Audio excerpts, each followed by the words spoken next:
a trauma is a trauma because of what happens inside of us. There are very specific physiological steps that have to happen to make that become a traumatic experience for us. You know the statistics, right? Yeah. They're terrible.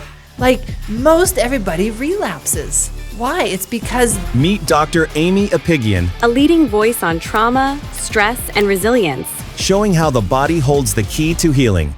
What are the hardest addictions to treat? You ready for this? I am. The addiction to stress. The addiction to stress. Yeah. Wow, I was not expecting you to say that. I know. But stress is a killer. Stress is not the killer. Trauma is the killer. The body has one trauma response. So whether that was triggered by this scenario or by that scenario, the trauma response itself is the same. Here's the good news. How did they reverse this? Was it even possible? Is it possible? Give me some hope. Dr. Aimie Apigian, welcome to the show. How you doing?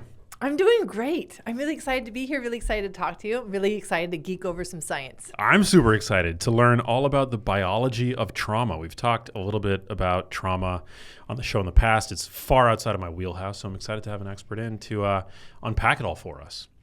Yes, and this idea that the body actually holds it. That's a wild concept. Because we often think about trauma as being something like a psychological burden more than anything else. Well, even when I was a physician practicing, I would tell my patients when I saw them dealing with emotional things, I'd say, you should really go talk to someone about that. I even had no idea as a physician that no, actually their body's holding on to something, and I needed to be able to give them that clear path forward. And what's your background in medicine? Like, what is your specialty? I started in general surgery. I was a general surgery resident, Portland, Oregon, and I did 4 years of general surgery residency and then switched residencies to preventive medicine and addiction medicine. That's crazy. So when you were in the body surgerying, did you see the trauma and you were like, this is something I got to talk about? There's a mass. Yeah. That's it. Is there like a place in the body where it all goes that you can just kind of cut out and make it easier for all of us? I laugh, but that's actually what people have asked me. Like, does the trauma get stored in my liver or my kidneys? And I'm like, no, it's just not even the right question. Man. Well, I'm so excited to dive in. What would you say most people get wrong then about the role of trauma in health and its impact ultimately on the body? It's a long list. I'll start with how we've even been identifying trauma. I think that so many of us still look at what happened. Was there an event? And we look for an event that was bad enough that qualifies as a trauma. So we're looking for this qualifying event. We've even developed these assessments and score sheets that say, did you have this happen to you? Did you have this happen to you? And it's all been about the external event. What happened as opposed to what was your internal experience? Because as I lay out in my book, a trauma is a trauma because of what happens inside of us. There are very specific physiological steps that have to happen to make that become a traumatic experience for us. Whoa, so it's not necessarily about the size of the event or the stimulus or whatever, it's how it's received. And we know this to be true because even look at the veterans coming back from a military excursion. Same excursion, same experience, same people. One person comes back with PTSD, the other doesn't. Why? It's the same event, so something was different about how they experienced it. Something was different about their inner experience that made that difference. So what is it, genetic? Is there's like a vestigial organ that people that are more prone to suffering these life events have that others don't? Like, so what is it? It's something called pre-existing state. Now, in functional medicine, we talk a lot about a pre-existing state in terms of who you were and what was your state of health before a virus exposure or some other toxin exposure. And, this makes sense then that because of your pre-existing state, you would then develop this condition after this. So as a physician, I started looking at it the same way. I'm like, you have a pre-existing nervous system. That pre-existing nervous system is recording everything in your life, even from before you can remember. And it's recording all of this in a way to help it know how to help you survive. So that it's associating things, and that smell, that lavender smell, means something to your nervous system because of some lavender smell in your past. And so it's formed all of these associations that it says, when I see this, when I hear this, when I smell this, when I taste this, when I feel this, that's what this means. And it's either a signal of safety or a signal of danger.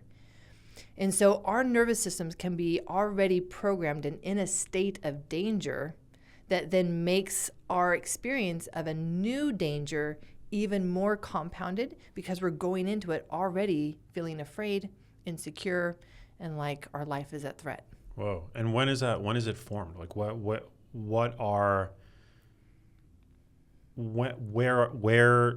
like what is that formative sort of pathway for our nervous systems? Is it something that's like transmitted through? Because I know that there's like a hormonal milieu in breast milk, like cortisol is transmitted through the mom to baby. Is it like the trauma in the, when the baby's like in the OR coming out?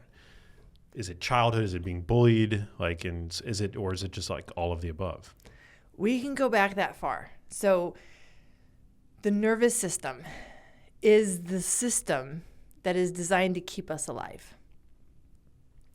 And when we look at how it is able to adapt to every scenario, every condition, that's how we see that the nervous system is going to do whatever it needs to do to help us stay alive, physically alive.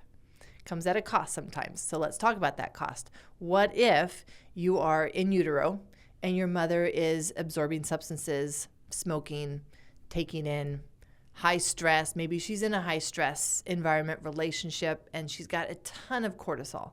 Well, that cortisol early on in the pregnancy is toxic to the developing nervous system of the baby. So already you have something that is a stressor to a nervous system that is so fragile, so immature, it hasn't even fully formed yet, but it's forming under these conditions. Well, of course, if it's forming under the conditions of danger, danger, danger, it's going to adapt in a way that it's building itself to guard against danger, danger, danger. Versus you take another baby and its mother was well supported and had lots of nutrients and had all of the right stuff and all of the right relationship and all the right support. That baby's nervous system is in an environment of safety. So it's going to adapt, it's going to develop its nervous system with the worldview that the world is safe, that the world is welcoming me, that the world is something to enjoy, something to engage with, as opposed to have to protect myself from. So it can go that far back because the nervous system starts to develop. It's actually the very first thing that develops in our body. So as early as it starts to develop, it's already getting either stress signals, danger signals, or signals of safety that will literally form its pathways at that time. So elegant and beautiful, actually. It's unfortunate that that hormonal milieu can potentially have such lifelong implications on the child, ultimately an adult. But it's actually it's kind of amazing that also nature has devised a way to make, to transmit this signal of what the environment is like to, help support the baby, make it feel safe, hypervigilant in a potentially dangerous world. This is survival at its best. This is the survival of the fittest. Because if you are a family where you are under harsh conditions, maybe it's a awful time in world history, and you are in survival mode, if you have a child who is more just wired for safety and calm, and I'm trusting everyone, that child's not going to survive long in that type of environment. So it really is a way in which you could even say generational trauma is passed on through the nervous system and literally the biology that's forming one's nervous system to best adapt to the world that it's coming into. It's also poverty is a major stressor, right? It's like a mechanism explaining why some people generationally get stuck in this, in poverty. Right. And people want to look at other reasons for how generational trauma gets passed on. And there are other ways, absolutely. And it's also in the biology that generational trauma gets passed on through this amazing ability of the body to say, look at our environment, we're under stress, so we need to make our offspring more resilient to stress. Now, is there a way to, say you were born under stressful circumstances, like is there a way to rewire your nervous system? I love that you're already looking for the hope. Yeah. Where's my hope? Seriously. Yes. Well, because I feel like it could come off as being like defeatist to somebody who, like, maybe they did come from a poor, like, upbringing or whatever. Their mom was stressed out. Right. For me, this is the message of hope, is that once we understand the mechanism, once we understand that there is a biology, and once we truly understand that our nervous system continues to adapt for us for the rest of our lifetime, then I can create different conditions for myself, and my nervous system will adapt to those conditions. So it really then becomes, what conditions do I want to create for myself? What is the life that I want to have for myself? Let me go create those conditions. It won't just be external conditions. It's also internal conditions, because at that point, our nervous system has created a biology of trauma. And that same biology will stay there. It will fester. It will build. It will accumulate. And that's then what will keep us stuck. So part of that rewiring is not just the nervous system per se, but also the biology that's creating a feedback loop to tell the nervous system we're either in danger, we need to stay in danger mode, or even at the biological level, even at the cellular level, we are experiencing safety. Let's now adapt to a life of safety and abundance. So what's happening in the body and the brain when this rewiring process occurs? It's incredibly fascinating. And one of the reasons why I switched to addiction medicine was to really be able to study, how does the brain and the nervous system change itself? Because I'm now working with patients who've been on substances for decades. This isn't just recent. This has been their whole life. This is how they know how to survive life. This is how they know how to function. So you take away the only way that they've known how to function, they fall apart. Absolute terror. And so being able to see why the nervous system will prefer something that is familiar, even though it's harmful. And what is the process of being able to reprogram that? It comes in different phases. The first phase is actually just being able to create an immediate present moment sensation of, I'm safe enough that I don't need that toxic thing, whether it's a toxic family member, a toxic belief about ourselves, whatever it is, the ice cream, the whatever it is, all of that is toxic, but our nervous system has somewhere along the way found that, but it brings me relief, brings me some sense of escape from my reality that I don't like. So it will continue to go back to what is familiar, even though it's harmful. So I need to help someone, first and foremost, create a moment where for the first time in a really long time, they can feel so safe that they don't need that toxic thing. They don't need to seek the relief. They don't need to seek the escape. And then we build on that. So they've created one moment of that feeling. Now let's do another and another, and building that experience where their nervous system now says, oh, safety feels familiar too. I can stay there. But what will happen is that because their pathways, their neural pathways have been programmed for so long to operate in a certain way, they will default back to that certain way. And I saw this when I was discharging my patients. We'd had a beautiful time. We had detoxed them. They had formed all these new relationships with others and themselves, and they vowed that they were never going to need substances again. And they you know the statistics, right? Yeah. They're terrible. Like, most everybody relapses. Why? It's because those neural pathways haven't been reprogrammed yet. So they're literally going back to what they know, what their default is. And the brain will do that. The brain will always default to what is easiest because it takes less energy. And trauma is actually an energy problem. Trauma is an energy problem. Trauma is an energy problem. So what we needed to do is, after we learned how to create that moment of safety now, I needed to have them be able to make it stick.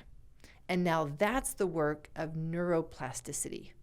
So the first phase is this phase of just creating moments, experiences of regulation and safety to allow someone to know, I can access this.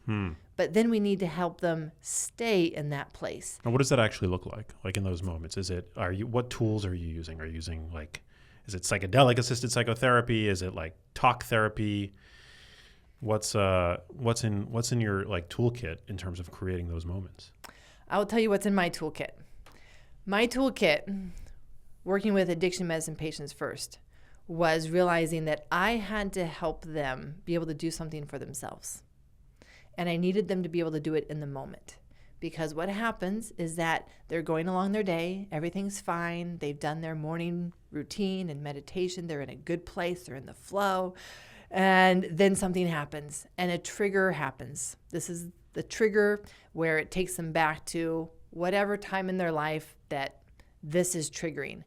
And all of a sudden, all of those good intentions, all of their promises to never use again, all of that is now right in their face. And they know that if they were to use, it would relieve them immediately. That's what I'm fighting up against. Yeah. So I've got to create something where they can use it immediately, because I've got to be faster than them being able to go find their substance. Given those conditions, I found that the fastest way to create those was somatic work. Somatic self-practices is what I call them. And you're familiar with somatic work. It's right. It's like all this kind of body type of work where there's trauma healing exercises, there's emotional releases, but it's more working with the body.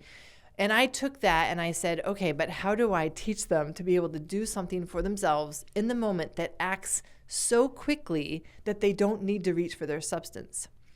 And that was when I developed these movements based on touch, based on our anatomy, that I said, you know what? If you just push away a boulder, for example, imagine a boulder, imaginary boulder, you don't need to do anything else, just push away this imaginary boulder as slow as you can, I think you're going to find that relief that you're looking for.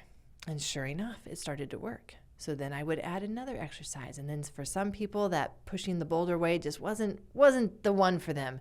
And so I'd give them a different one. I want you to grab anything, a pillow, a book, a bag, I don't care, but you're going to put it over your belly just as if you were protecting your belly. Doc, that's so stupid, that's so silly, why would I ever do that? I'm like, I don't care. Just do it and then tell me that it's stupid.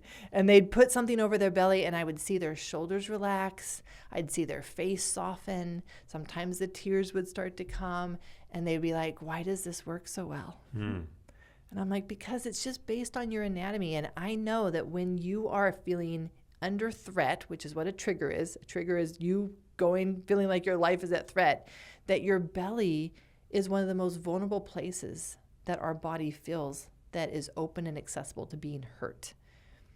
So this is why when we are in that place of having been triggered or in a trauma response, the full trauma response and shutdown, we really want to just curl up into a ball and go into the fetal position because it's part of protecting our belly. So I know, well, why don't we just protect your belly? Why don't we just put something, anything that you have, because we need to do something fast, put it over your belly and just notice if your body doesn't with just that, like shift into that, okay, I am okay. Now I can stop. Now I can think. Now I can make a choice about what I want to do. Whereas before, a second ago, I didn't feel like I had a choice. I felt like I was being driven to do what I normally do to quickly find relief or an escape. What are the hardest addictions to treat? You ready for this? I am. The addiction to stress. The addiction to stress? Yeah. Wow, I was not expecting you to say that. I know. I was thinking you were going to say like opiates. Oh, those are hard. Those are pretty hard, I would imagine. Benzodiazepines, even harder sometimes. And they're hard because it is a whole body withdrawal symptom. So it's not just emotional, it's not just psychological. They are sweating, their heart is racing, their gut is in awful cramps. Like it is a physiological process, which is exactly why we need to learn how to shift our physiology, because that's all part of what the nervous system is doing for us and where then we have our leverage point. But many people are actually addicted to stress and they create drama They create stress because that's what's familiar to them. You take a child who perhaps grew up in a family that was a bit chaotic. Well, what do they choose when they grow up? They're likely going to choose a partner or friends that somehow replicate that same dynamic. Because that's or if they don't, they create it. Or they create it because that's what they're familiar with. So we come back to this neuroscience principle. The nervous system will always go back to what is familiar, even if it's toxic to us, because it's familiar, and familiar is safe. It's so much more insidious, actually, than opiates. I mean, opiates are obviously very dangerous and harmful and doing, tons of damage across this country and others. But like stress is kind of, there is a way in which we romanticize stress. We praise it even. Yeah. Because these are the accomplishments. This is the performance. This is the be in the flow and go, go, go. But stress is a killer. Stress is not the killer. Trauma is the killer. So here's then what we need to distinguish is our body in stress mode, or has it crossed that line into trauma biology? So stress is something that is driven by adrenaline. We can become the adrenaline addicts, in essence, where the adrenaline is what gives us energy. The adrenaline is what makes us feel alive. The adrenaline is what makes us feel like we've got all the energy in the world. In fact, when we are in true danger, when there is a true life threat, we want that adrenaline because it's what allows us to be superhuman. And we feel superhuman. We think the clearest that we will ever think and the fastest that we will ever think. We can run, we can lift, we can do whatever it is at superhuman levels because of the amount of adrenaline that we have. But here's where I'm going to come back to my idea around trauma being an energy problem. The amount of adrenaline that's secreted is specific to the size of the danger that we perceive. So if it's a small danger, small amount of adrenaline, and that adrenaline goes to our cells, and our cells say, yeah, I can make a little more energy for you, not a problem. But what if that danger is so big it feels and it seems like a mountain that our cells are like, I can't do that much. I can't make that much energy for you.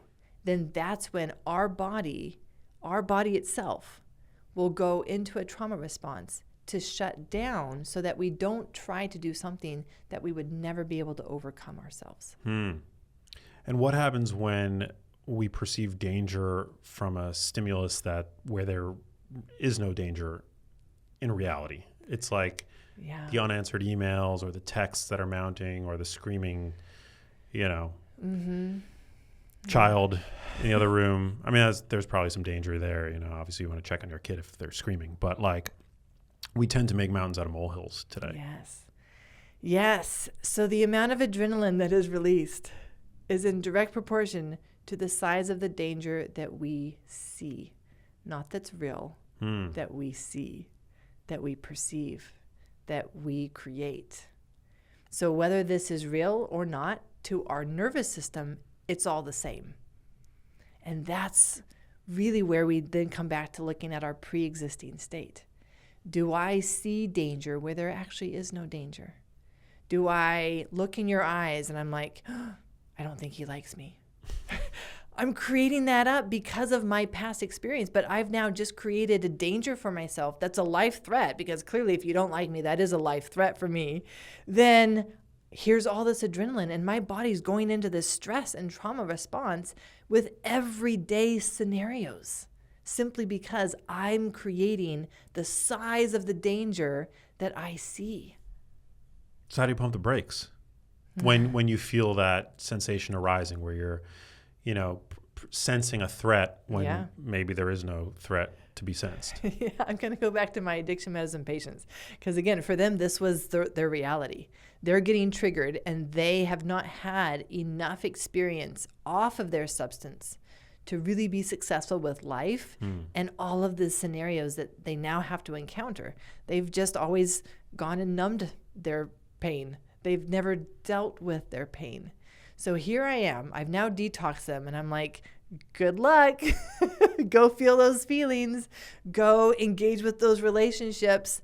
And it is the most difficult thing for them. So they're having all kinds of thoughts. They're having all kinds of reactions. They're having all kinds of triggers. So again, I'm looking for what's the fastest way? What's the fastest way? There's many ways. I'm looking for the fastest way. Because if I don't give them a fast way, they're going to go for their substance.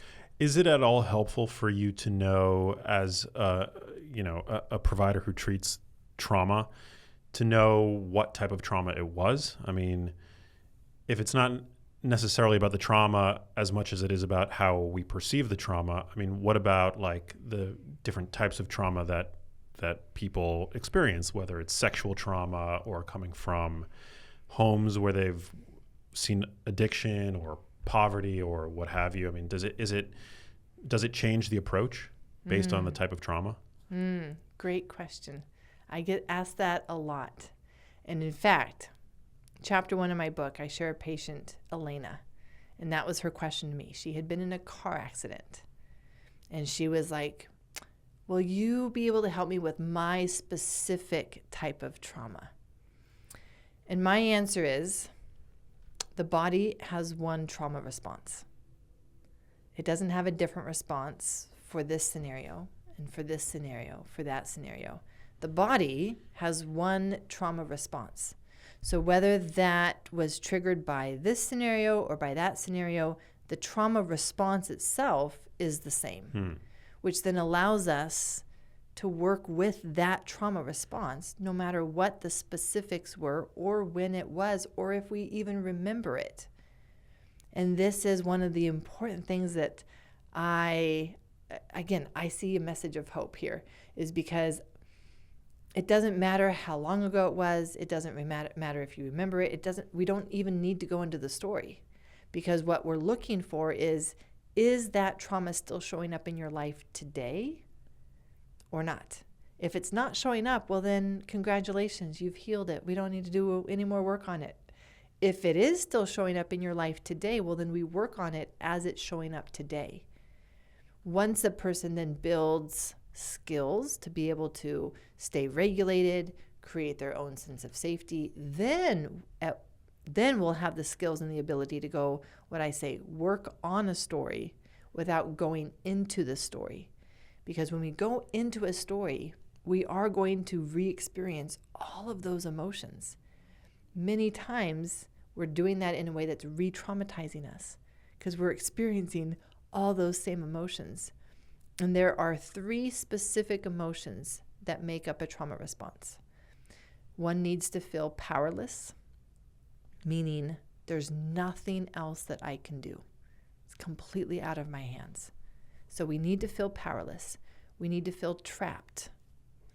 I've looked for all of my escape options. I have no more options to try to escape. Trapped. But even in that still won't be a trauma if you are with someone. So we add that 3rd element. You feel all alone. Those 3 emotions are the internal experience that will trigger a trauma response. And you can see that you can feel trapped, powerless, and alone in a car accident, in a sexual abuse situation, in a family dynamic, or if you were born premature or born with the cord wrapped around your neck.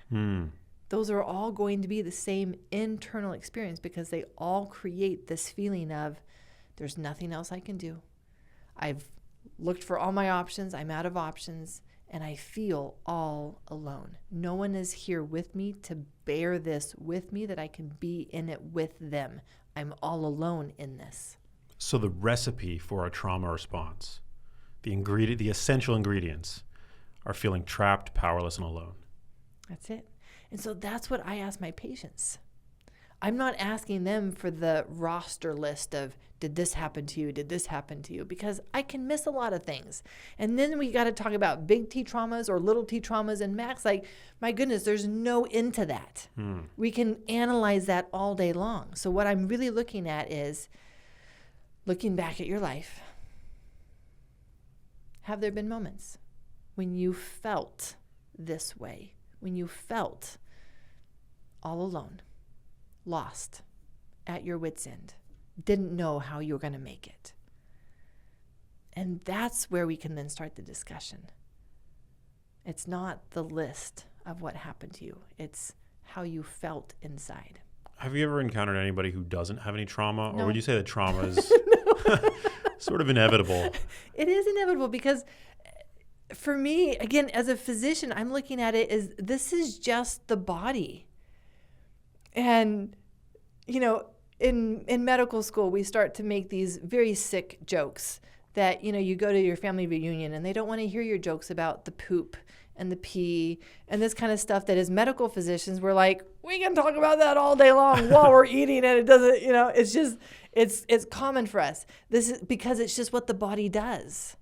It's just what the body does. So why would we need to shame it? Why would we need to label it as bad? It's just what the body does. So that's how I see the trauma response. Even though it feels awful, it feels very heavy, very dark, shameful. So it feels awful to be in that place, but it's just a state of your biology.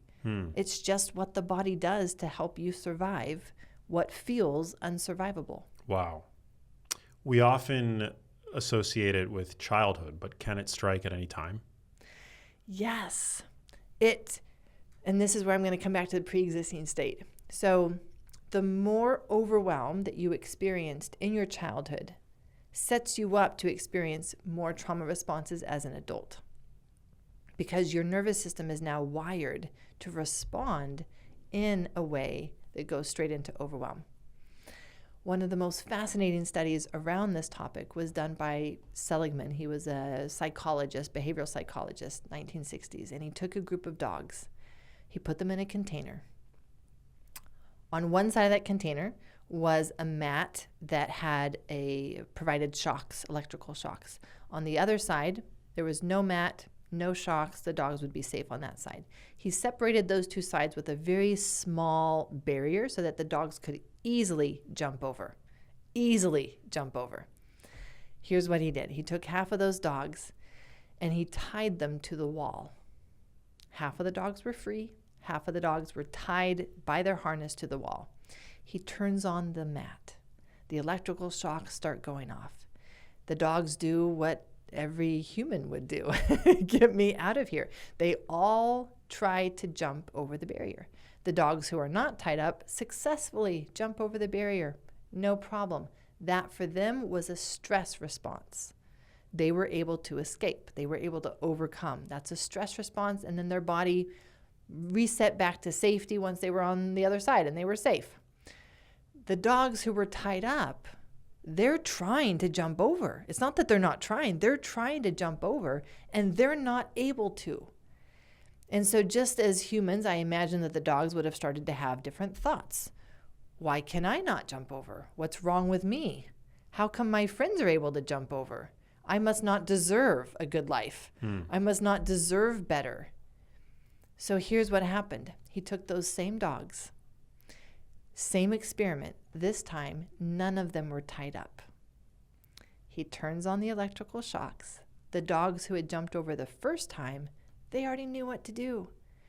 Max, they weren't even stressed about it. They were just like, oh, this is inconvenient. This is annoying. And they jumped over because they had done that movement in practice before. It was familiar to them. The dogs who had been tied up before, did they even try to jump over? No. No. Damn. So it literally created like a defeatist limiting belief in the dogs. That's what trauma does to us. And those dogs not only did not try to jump over, they laid down on the mat and started whimpering. Even though when they were perfectly capable of jumping over. Perfectly capable. Their nervous system had been programmed. So this is that pre-existing state that I'm talking about. Because if you and I had a pre-existing state from our childhood, perhaps, where we were told in words or not that we were not capable of hard things, we're not even going to try when the hard things come. We're going to roll over and whimper and become resentful and wonder why everyone else seems to be able to have a good life, good relationships, good health, but not us. Like the dogs who'd been tied up long after those shackles had been shed. Damn. I know. So here's the good news. Here's the good news. Yes, many people have this type of programming. It's called learned helplessness. Learned helplessness. It really should be called programmed helplessness, because it really is a programming that you don't even recognize that you have. That's the crazy thing about it. Yeah, because learned kind of implies that it's exactly. Like it was that intentionally it was a adopted. choice, right? Yeah. Right. It was learned by your nervous system that you're not capable of hard things, that you don't deserve better, so you shouldn't even try. How did they reverse this? Was it even possible? Is it possible? Give me some hope. The only way that they found that they could reverse this programming was to actually help the dogs learn the movement of jumping again. So here's what happened. They came in, and like many people, they were like, what do dogs like? What can I use to incentivize these dogs to jump over the barrier? Treats. Dogs love treats. So they put treats on the other side so that all those dogs had to do was just jump over, and all these treats are waiting for you. Did the treats work? No. Every parent should hear that. The treats didn't work. No. The treats don't work when you have a programmed belief that you can't jump over. And so it reinforces that idea of, well, the treats are for other people. I don't deserve them. I'm not capable. So what'd it take? So other dogs' buttholes? That's what I would have tried. I'm not sure that they tried that. I don't know what all else they tried, but the only thing that they found that worked was having the researchers come in, and when that shock happened, actually move their legs for them and get them to remember how to jump, and then get them over the wall. Wow. And once they reprogrammed that muscle memory, then the dogs were fine after that. Damn. I know. So this is so great on many levels. One, it tells the difference between stress and trauma. And we have been calling trauma stress. We have been using stress for everything, when no, stress is not something that will create lasting effects on our psyche that tell us that we're not capable. That's not a stress. If you're getting sick from it 20 years later, that was not a stress. That was trauma. So let's stop downplaying trauma and really call it what it is. And then we look at what is necessary to actually reverse, and is it possible to reverse those effects of trauma? And yes, it is, and it's not through positive reinforcement. It's not through treats. It's through the body and actually reprogramming that nervous system to know that it is capable now. So is this kind of the foundation of what somatic therapy is exactly. in people? Yes. So I took that and I said, well, I've got to still break it up in phases, because again, I can't have people working on their past childhood stories before they're ready. I've got to help them be ready so they can know that they're capable, and then we can go work on those stories. Otherwise, it's the same thing where we go work on the stories and they lay down on the mat and whimper as the dogs. So this is where I'm bringing in the somatic self practices, where they are learning, I can shift my nervous system by myself. I even don't need you. I mean, I love you, doc, but I don't need you, because I can do this for myself now. And when I started to see that shift, I started to see that confidence in them, that when they found themselves in a trigger, they could shift their nervous system back to safe enough by themselves. I knew that they were ready. Well, it's super empowering, because it implies that you can act yourself into a new mode of being. Exactly. Like you can essentially fake it till you make it. Making it being whatever your, what's the term that you use? Not limiting belief, but that defeatist sort of mindset. The learned helplessness. The learned helplessness that's holding you back. Exactly. So this idea that bringing in one sense of agency is one of the key principles of recovering from trauma. Has to be part of the process. Someone cannot depend on a therapist and be recovering from their trauma. They're still depending on someone else. They've got to regain their sense of agency, their sense of ability, and that's then how they build their capacity so that the next time some danger happens, the next time life sends us an electrical shock, we're not going to stand there paralyzed, be like, well, I can't do anything about that. I'm not capable. No, you are capable now because you've been through this practice. You've been building your capacity. Let's give it a go. Let's give it a try. Let's do it our best. Let's see what happens this time. I love it. How does one differentiate between run-of-the-mill anxiety, stress, and a trauma response? Because like stress is pretty common and a natural aspect of the human experience. So is anxiety. So is occasionally feeling depressed. Exactly. So how do we differentiate then between like those emotions and something more significant? Those emotions are part of the responses. And when we are in a stress response, we're supposed to feel anxious. It's an activation. It's mediated by our sympathetic nervous system. So it's those nerves that run down our spine. That's what's sending out all of these signals of activation or anxiety because we got to move. We've got to do something. And that's why it's driven by adrenaline. Adrenaline also creates that sense of anxiety. So I look at it as it's just a state of your physiology. There are 3 different states of our physiology, and you are in one of those 3 states at all times. One state is the parasympathetic. This is also called rest and digest, ventral vagal. I call it calm aliveness, meaning I'm calm, but it's not so calm that I'm passed out. It's not so calm because I've numbed out. I'm calm and very alive. And then that next step is where we will go when we are in a stress response. And that is the activation. That is the high energy. And that is where we will have anxiety. So anytime that we are experiencing anxiety, we are in that stress response. Again, it's not bad. It's not good. It's just that's our physiology. That's what the body does.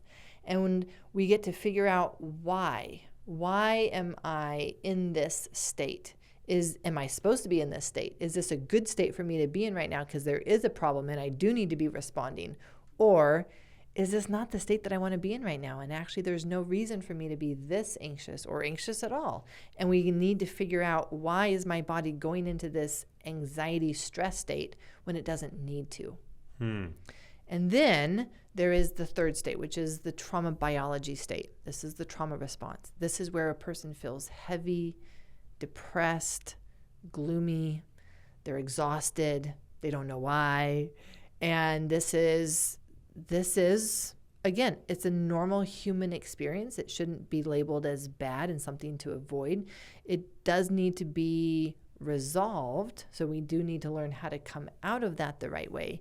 But when a person is feeling depression, like that's just what it is. This is just how your physiology is showing up right now, is it's in that state. And we need to figure out why. Is there a good reason? Because sometimes there is a good reason and you actually want to be in that state. I think of all the patients that I treated who were in the ICU. Their body was in this like shut down, overwhelmed mode. Well, yes, that's where you need to be because that's what it needs right now for what you just went through. That's appropriate.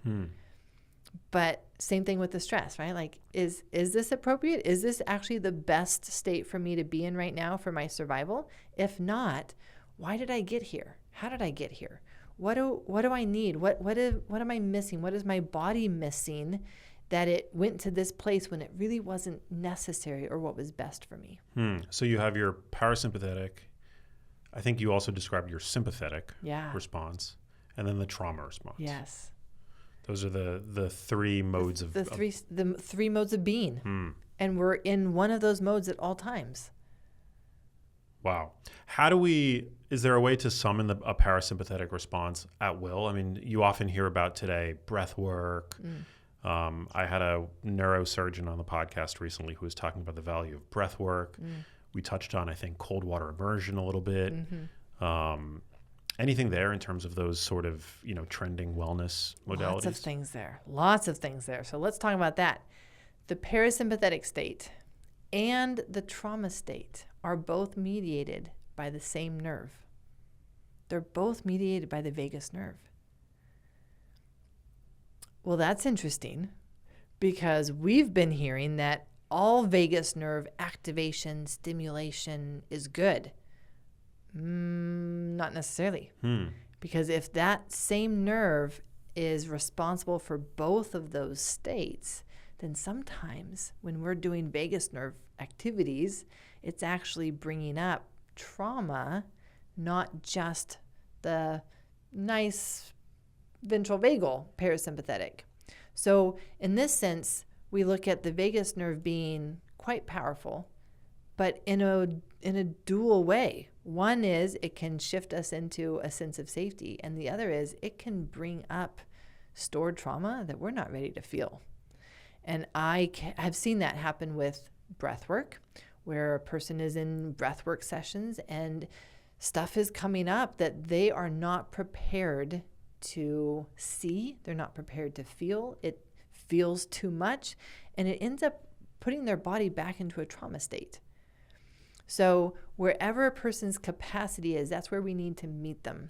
So that would be important for an individual or a practitioner to be able to establish first of all is, what's the degree of stored trauma that we're working with here? Because the more stored trauma we have, the more gentle we need to be, and we just do itsy bitsy things and then see how the body responds, because it's so easy to do too much too fast, and we open up a pocket, we open up Pandora's box, we open up things that, whoa, too much, wasn't prepared for that. I don't have the skills to move through those emotions, and we end up having to shut back down.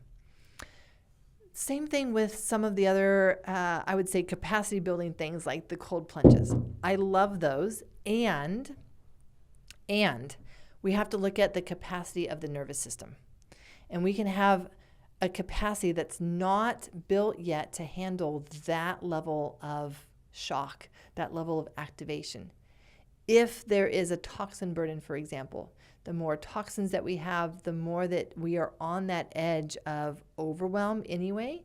So it doesn't take much for our body to experience additional stress and it just be too much. And I've heard that described as allostatic overload. Exactly. This idea of you've got a burden, your body has a burden, and it can only hold so much. And so here you come and you're trying to do a great thing. You've heard about cold plunges. You're like, I'm going to do this. This is going to help my body. And it ends up being too much for your current capacity. And so this idea of, again, we meet you where you're at. We meet your body where it's at. And many people don't understand where their body is at because they're only listening to their mind and what their mind wants. And their mind is like cold plunge, breath work, psychedelics. And the body is like, please no. But they're not listening to their body. They're disconnected from their body. That's one of the trauma patterns that we live with. And so this is often how people find out that they are living disconnected, is that their mind has told them, yes, let's do this. And then when they do it, their body gives them a very different response that they weren't expecting. And they get frustrated with their body because they feel like their body is not keeping up. Their body is betraying them. Their body is working against them. And it's like, no, you just weren't listening to your body. You overrode that with your mind. And this is your body trying to tell you, this was beyond my capacity. I'm not there yet. Would you say the same holds true for high-intensity exercise? Exactly. The same holds true. Your body has a capacity. And it's like the same theme of, it doesn't matter what type of trauma. Well, no, like your body has a capacity, your body has a capacity. And whenever we exceed that capacity, that is when the body goes from stress into the trauma response. Wow, yeah. It's definitely, I think, important nuance to bring to the conversation that often is just like very one size fits all. You know, just go exercise your trauma away, like, or cold plunge or whatever. But I think it requires a certain level of self-awareness about your background level of stress, your allostatic load. Yeah, and I'm curious, like, what's been your perception of how aware are people really of their bodies these days? Not super aware. Well, there's a bit of a selection bias, right? Like the people that listen to my show and that follow me, I would say that they're probably more self-aware than most. You know, they've got a growth mindset. They're always interested in bettering themselves, bettering their health, the health of their loved ones. But I would say generally my read on people in general is that self-awareness tends to be pretty low. Yeah. The term in medical science is interoception. Interoception is this ability for us to actually feel our insides.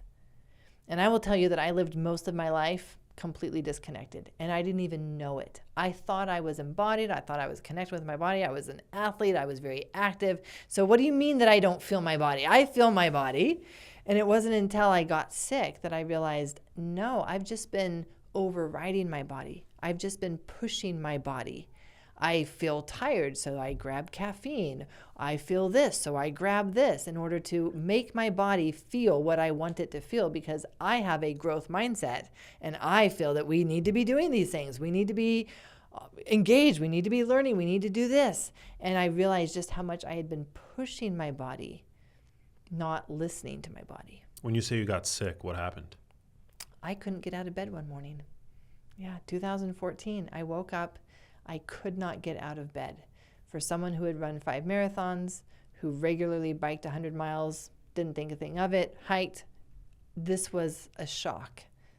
And then we discovered that I got diagnosed with chronic fatigue, went in, most of my labs were normal. So then I got that whole thing that I had given other patients, like, I think this is all in your head. And then we discovered autoimmunity. At that time, I was already on 2 mood medications for anxiety and depression. Again, just trying to mask it, right? Like just trying to function. I'm just trying to get through life. I've got this anxiety, I've got this depression. Let me just kind of try to make those more in the background so I can get my work done and go through life, not realizing that something's going on. And actually the use of those medications in those instances was me just one more time trying to quiet them rather than actually figure out, like, why am I feeling this? What is going on? And then we discovered autoimmunity. Wow. And so that put me on this whole path, and that is literally how I discovered this biology of trauma. I realized that I had a biology of trauma. There were multiple things in my biology that were keeping me stuck in these patterns, including the pattern of learned helplessness, and I hadn't even known it. Max, like, I was a physician by that point. I thought I knew the human body. What do you mean that I don't even know my own body? This was a complete game-changing shift for me. So what catalyzed that shift? I mean, was it seeing a psychotherapist? Like, how did you, because your background was surgery. I know you're double board certified and you've got all these other, incredible, certification specialties, all the things, nutrition, autoimmunity, all that stuff. But like, what was the turning point for you that led to you inquiring further? When I was laying in bed, I ended up needing to take a medical leave. That's how bad it had gotten. And I'm looking at the list of all the things that I have. I'm overweight, anxious, depressed, chronic fatigue diagnosis, now autoimmunity. I knew that all of those were associated with adverse childhood events, ACE. And yet I had never seen myself as having had trauma in my childhood, would never have used that word. I foster parented and then adopted while I was in medical school. So working with those kids, now those kids had trauma. Me? Who was I to say that I had trauma? So it was a real eye-opener for me to see that whether I thought I had trauma or not, my body clearly was holding on to something. So I knew when I saw my list, it was like that light bulb moment. I need to start my own trauma work. I'd always just been focused on the kids that I was helping. I've got to do my own trauma work now. And in that process, I sign up for all of these trainings. And so I'm now getting trained in somatic work. I'm getting trained in art narrative work. I'm getting trained, and I'm going to the training so that I can learn how to do it for myself. And so I'm in these trainings, and I'm realizing just how much my body is reacting to what I'm being taught. My body will get fatigued in milliseconds when they say something that I'm like, oh, shoot, they're talking about me. And then I'd feel that wave of just the weight and the exhaustion. And I'd be like, isn't that interesting? Like, it feels like my body can't keep up with the training. My mind can, my body can't.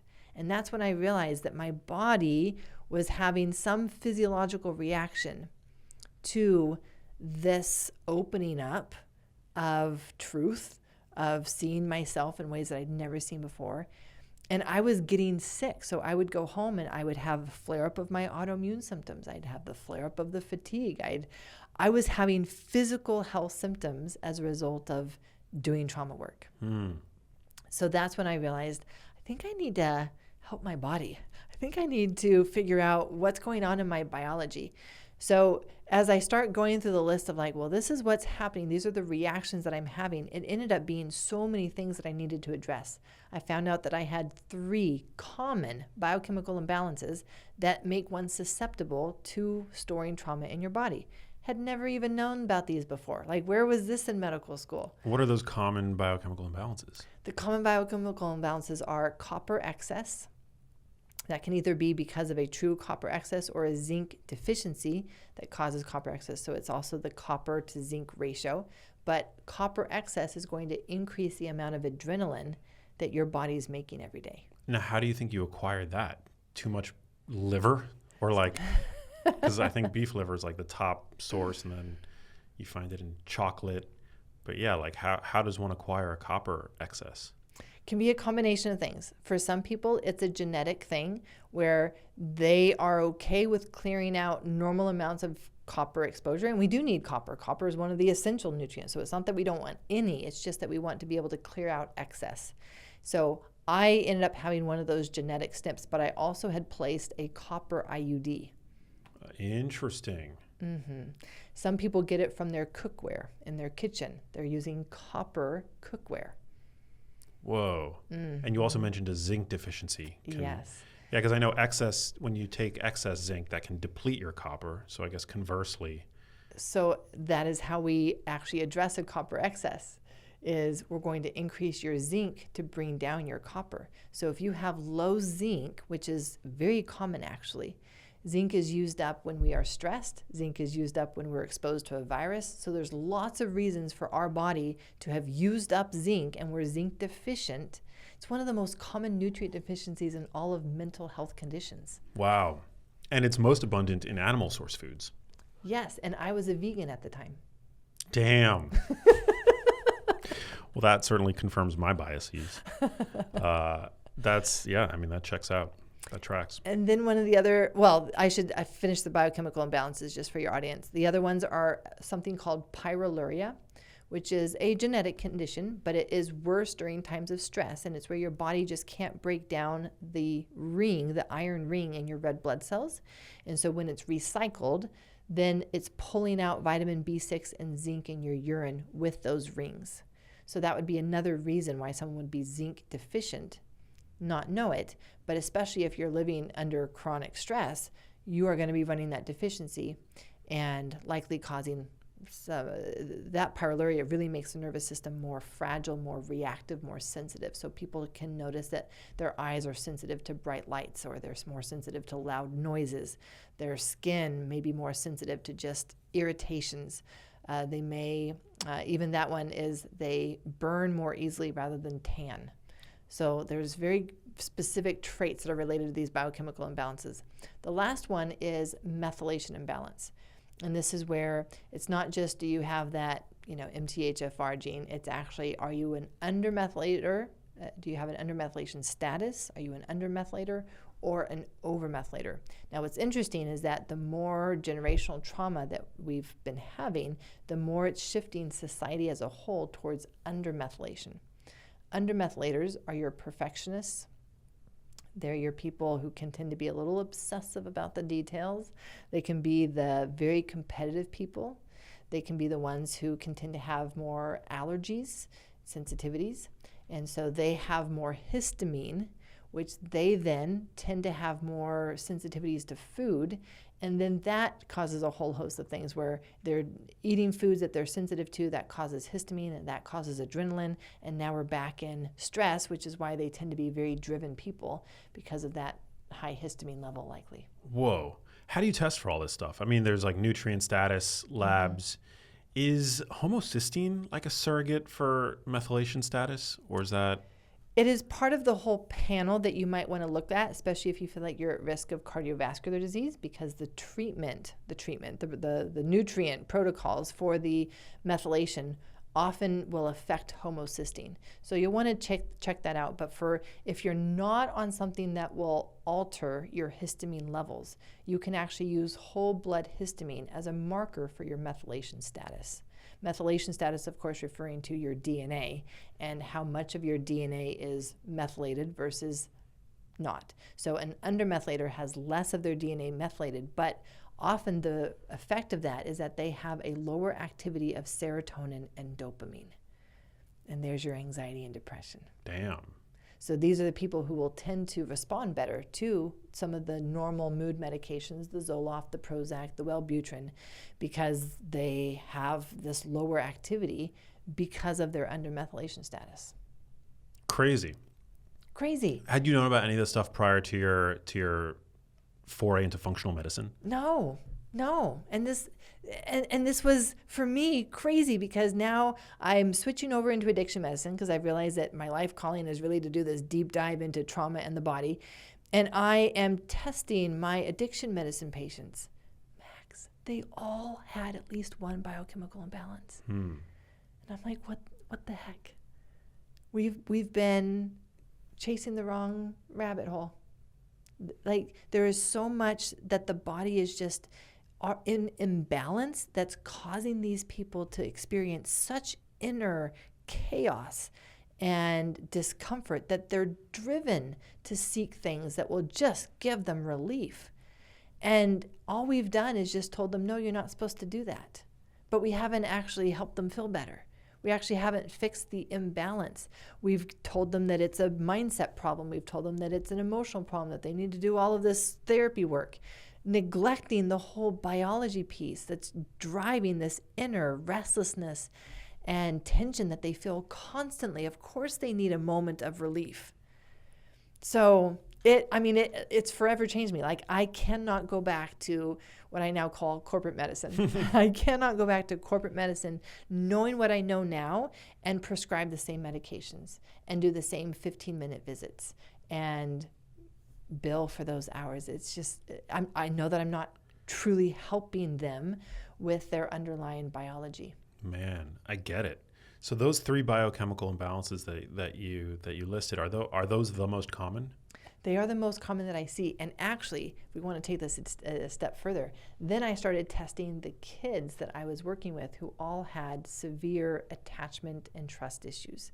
So these were kids who not only, some of them were adopted from around the world, some of them were in foster care, some of them were with their natural families, but they also were having this manifestation of attachment issues that were resulting in them really pushing their parents away and not connecting with their parents. So not just attachment insecurity, but a very strong manifestation of attachment and trust issues. And I start testing them, and so many of them have these same biochemical imbalances, at least one. I was blessed with all 3. Many of them had at least one. And so what I'm seeing is that these are susceptibilities, right? Like, we're talking about that internal bath. It creates an internal bath that our nervous system is constantly seeing danger.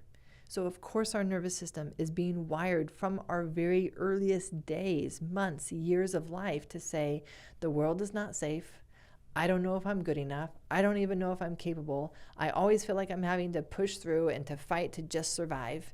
And then we wonder why we're still living that way as adults. Well, I love your approach because it does give people a sense of agency, especially in a world where victim mindset is so often exalted as almost like an aspirational state of mind, you know? So I definitely appreciate you making the tools approachable, achievable, popularizing them. I think it's super valuable. Are you back to eating meat? So get this, I'm on a carnivore diet right now. You're on a carnivore diet? Yeah. Wait. So tell me more about that.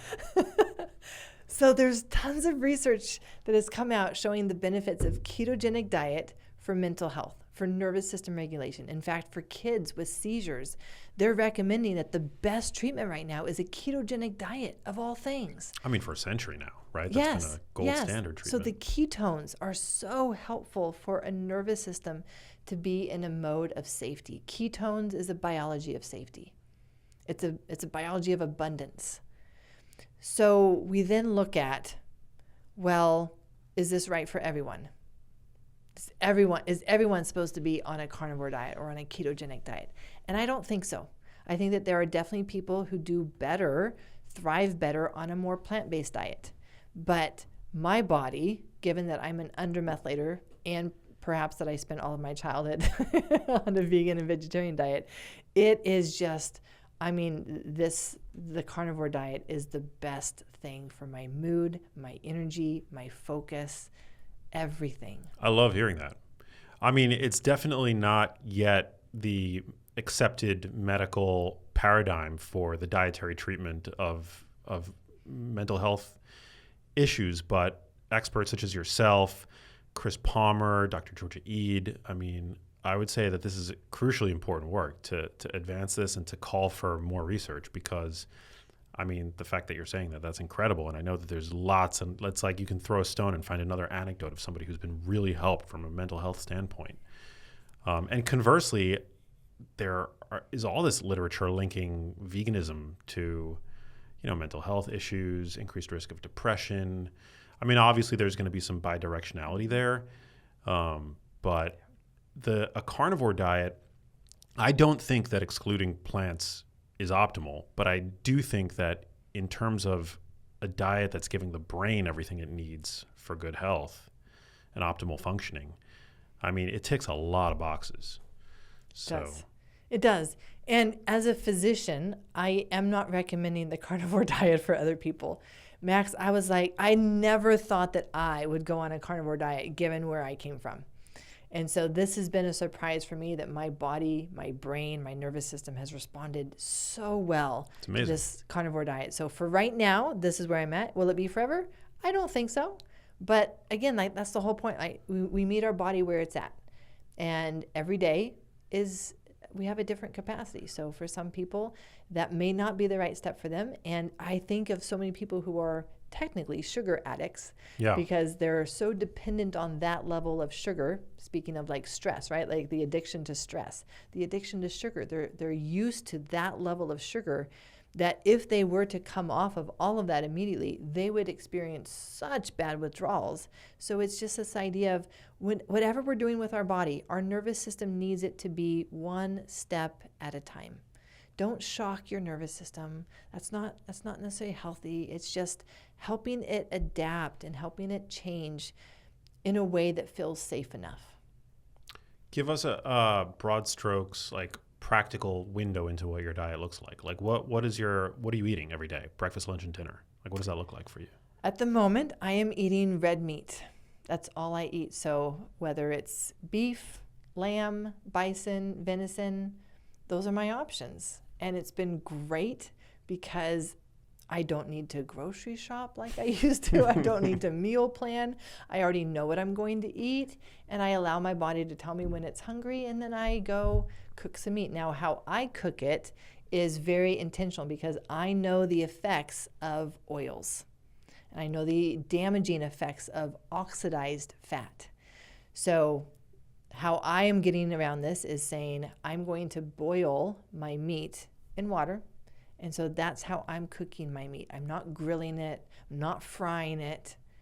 I'm buying grass-fed, all the good stuff, all the quality meat. Quality meat, I think, is very, very important. Quality meat, and then I boil it in water. You're boiling it in water. I'm boiling it in water. That's a first.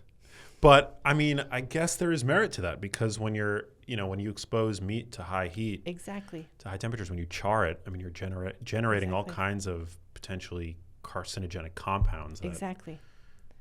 That's fascinating. And so how do you make a boiled?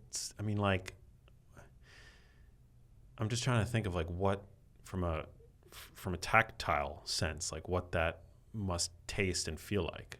Boiled steak. It's great. Is you it? should try it sometime. Very interesting. Are you doing salt, like spices? I do you do salt, minerals. But no plant material? No. Wow. Well, I'm so glad that it's working for you. So am I. Yeah, no, it's amazing. And I think it's definitely worth a shot, like, you know, when all else fails, maybe even as a first line, right? Because it is a dietary intervention. I think we all need to be experimenting on ourselves. Yeah. This is the only way that we're going to know. I love it. I mean, I've always said that I'm carnivore adjacent. Like, I'm a huge fan of red meat. You know, I also think that there's benefit to plant matter and stuff like that. But there's no getting around the fact that there is just like an overwhelming chorus of voices now on social media of people who've been really helped by this diet. So power to you. Thanks for talking about it and for putting out the biology of trauma. Super excited for people to get their hands on it. I've got one last question for you, but before we get to that, where can people pick it up, your new book, and how can they find you on social media? So they can pick the book up on Amazon. They can also come to my website and find some other Barnes & Nobles and different places where they can get it, but they can buy it on Amazon, and I have resources that go with the book. So then come to my website, biologyoftrauma.com. I've got specific resources, including my 5-day nervous system somatic reset. Love it. 5 of my exercises that I taught my patients. And that is just my gift for those who purchase the book. So come get that, biologyoftrauma.com. So cool. The last question that gets asked everybody on the show, what does living a genius life mean to you? It means living deliberately. It means living intentionally, not just letting life happen to you, but creating the life that you want to live. Amen. I love that. Thanks for coming out. Thank you. Yeah. Thank you guys for listening. Share this episode with people in your life that will benefit from it. And I will catch you on the next episode. Peace, everybody. Hey, if you like that video, you need to check out this one here, and I'll see you there.